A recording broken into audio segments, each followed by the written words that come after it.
Aquarius, welcome to my channel. Let's take a look at what the next 72 hours has in store for you. Any information you need will be in the description if you want a personal.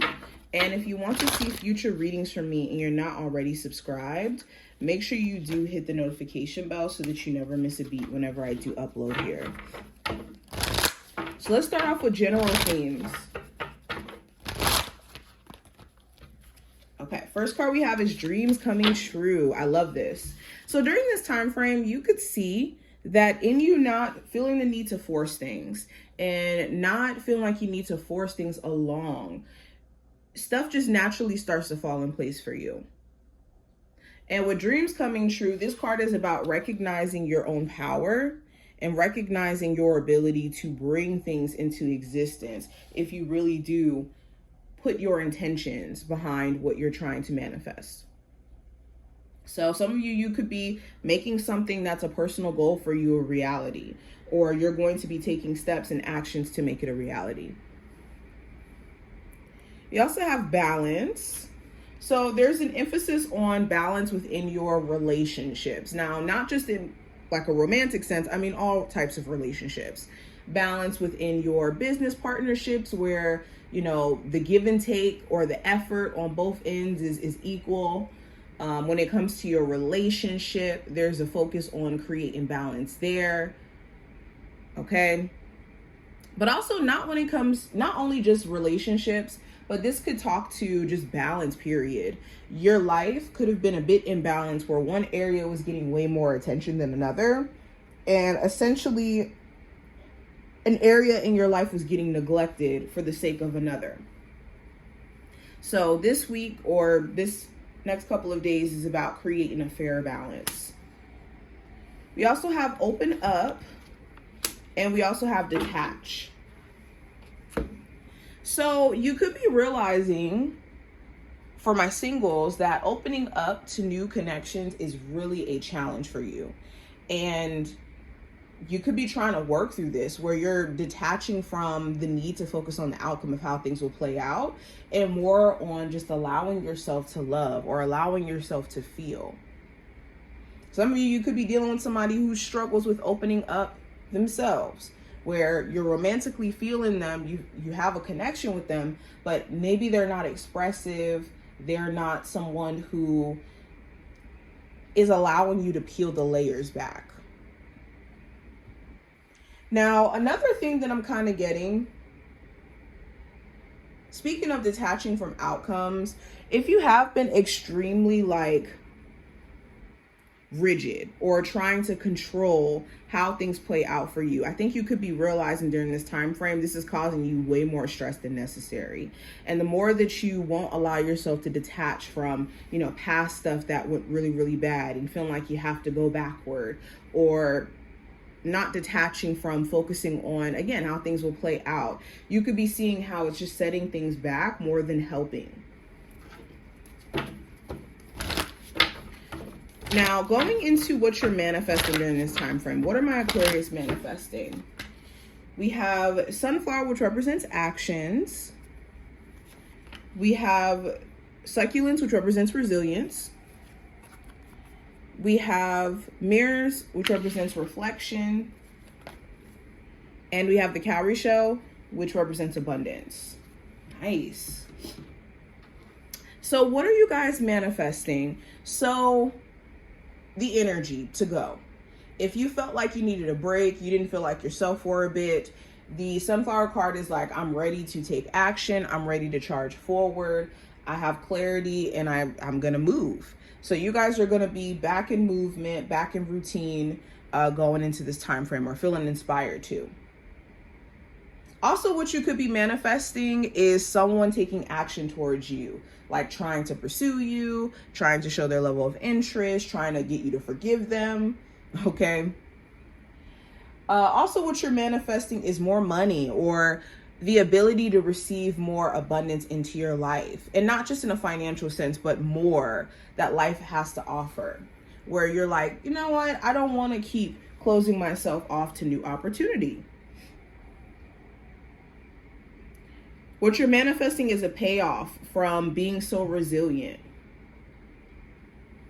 Now, going into the actual spread, what is the general energy around my Aquarius for the next 72 hours? Let's start with this card. So we have the Star card. So you are the focal point. You are the star of this next window, or next 72-hour window. And with the Star card, this talks about you focusing on you, your personal healing process, okay, your spirituality. And also there's a lot of faded stuff that's happening during this time frame. So pay attention to, you know, people that you meet, conversations that you have, events that take off that could have some sort of significance beyond this time frame. Now, with the Star card, this could also talk about getting to more of a positive or optimistic place. Like sometimes we get taken to some really, really dark places, and it takes a moment for hope to be restored. And I think that's what's happening. Now, going into what I see with career and finance, I have the Knight of Wands. So there could be someone who you work with who is a bit energetically draining. Like they're all over the place. This could be a higher up where they're just really like rude and blunt sometimes. And it can almost feel like they wait for a moment to attack or to criticize the things that you have going on. Okay. This could be an Aries, Sagittarius, or Leo. It doesn't have to be a fire sign at all. But the Knight of Wands also talks about like your own personal willpower. You could be very enthusiastic, someone who's very motivated. You just want to make sure that you're not trying to force anything during this time frame, like force more results in your career when you can't really control the outcome. All you can really control is how you take action and how consistent you are. And the Knight of Wands is about that. It's about making sure that you direct your energy in the right ways so that you can see the results that you want to see within your career. Now, going into what I see with love, I do have the Ten of Swords. So you could feel a bit, oh, it's in reverse. With the Ten of Swords reverse, you could be feeling a bit at peace with some sort of relationship or situationship that you ended, where you realize this person, they were just going to keep betraying your trust, or they were going to keep stepping all over you and crossing certain boundaries if you didn't let this go. And you could be realizing that this person really has not changed. So that comes with a level of peace of knowing that you did the right thing by letting the situation go.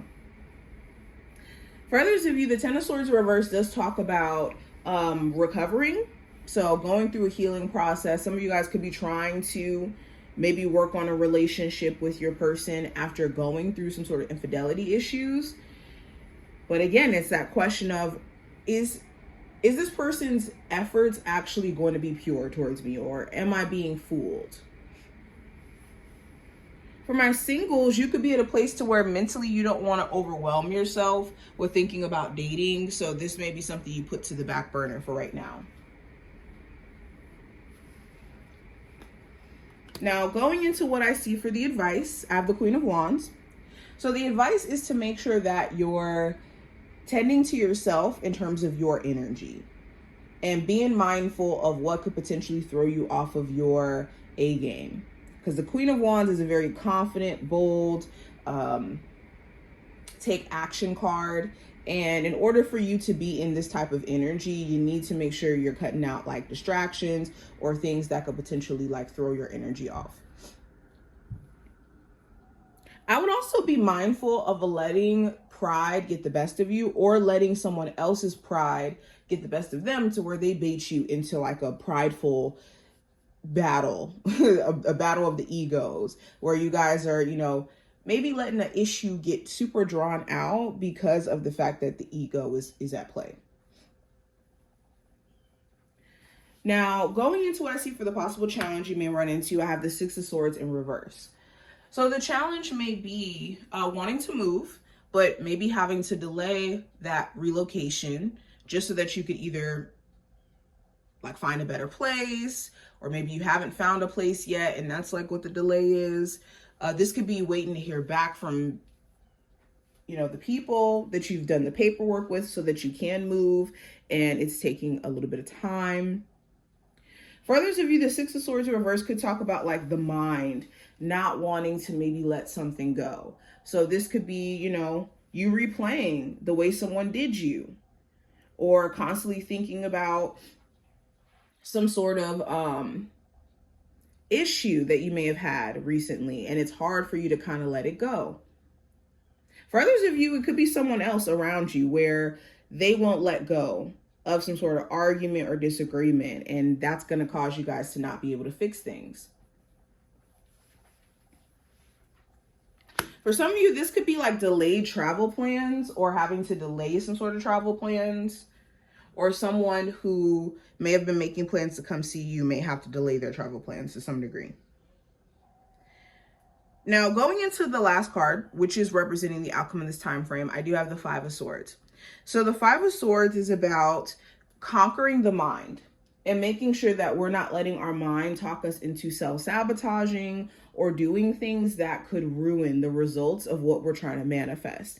And because we've been through some things, our mind can be in like survival mode or protection mode. So it's gonna make us do things like cut people off prematurely, or tell ourselves we're never going to be successful at some sort of, you know, business idea or career idea to protect us from actually being disappointed. So this is something that you're trying to address. Also, the Five of Swords could talk about like knowing which battles are worth fighting, or when to kind of bow out of something gracefully, because it could be an empty victory. So you could be realizing like, okay, well, is this really a victory for me to fight for a relationship with somebody who I feel like I can't trust? Or is it an empty victory where I'm fighting for somebody who's going to ultimately keep lying? Or is it an empty victory for me to keep fighting for a job where I'm not being appreciated? Is it going to be an empty victory in terms of me keeping the job but still feeling underappreciated, for example? But this is what I see. I hope I made sense of the energy that's coming up here. If you enjoyed, definitely thumbs up the video and subscribe. And I will talk to you guys in the next one.